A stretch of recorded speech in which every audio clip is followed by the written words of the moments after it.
been thinking a lot recently about teams, not recruitment, teams.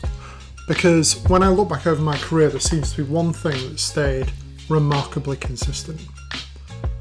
I've always wanted to build teams full of people that are better than me. That probably sounds strange. Surely as a founder, you should be the best marketer, right? I don't think that's true. In fact, I think the opposite is true. If I'm still the best marketer in the business, something has gone terribly wrong.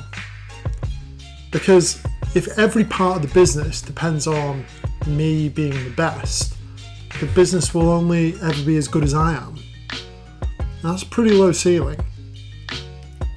One of the biggest lessons that I've learned is that businesses don't scale because founders work harder. They scale because teams get stronger. When you're starting out, you've got to wear every hat. You do the sales, the marketing, the finance, the delivery, the hiring. You have to. But if you're still doing all of that 5 years later, you haven't built a business. You've built yourself a job. The real shift happens when your role changes. Your value stops being what you produce yourself. It becomes what your team produces because you're there. And that's a completely different way of thinking. And it changes how you recruit. I've never looked for mini versions of myself. That sounds exhausting. I've looked for people that think differently, who challenge me, who tell me when I'm wrong. People who will raise the standard in ways that I never could. Because every time someone joins the business who's better than me at something, the business gets better. Not me, the business. I think we celebrate the wrong people. We celebrate the founders, the CEOs, the people whose names are on the website. But every successful company you've ever admired was built by a team. You might remember one face, but behind that face there were dozens, hundreds, sometimes thousands of people doing exceptional work.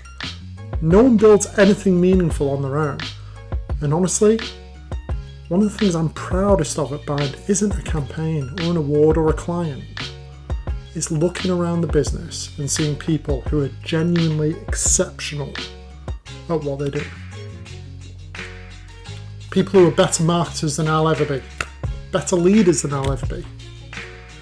Because that's exactly what I wanted to build. I think leadership gets misunderstood. People think it's about having the answers, making the decisions, being the expert. I've started to think it's much simpler than that. It's about creating an environment where brilliant people can do the best work of their careers. That's how great businesses are built. Not by one brilliant person, but by a brilliant team. And I don't think your business will ever outgrow the quality of people inside it. Peace and love.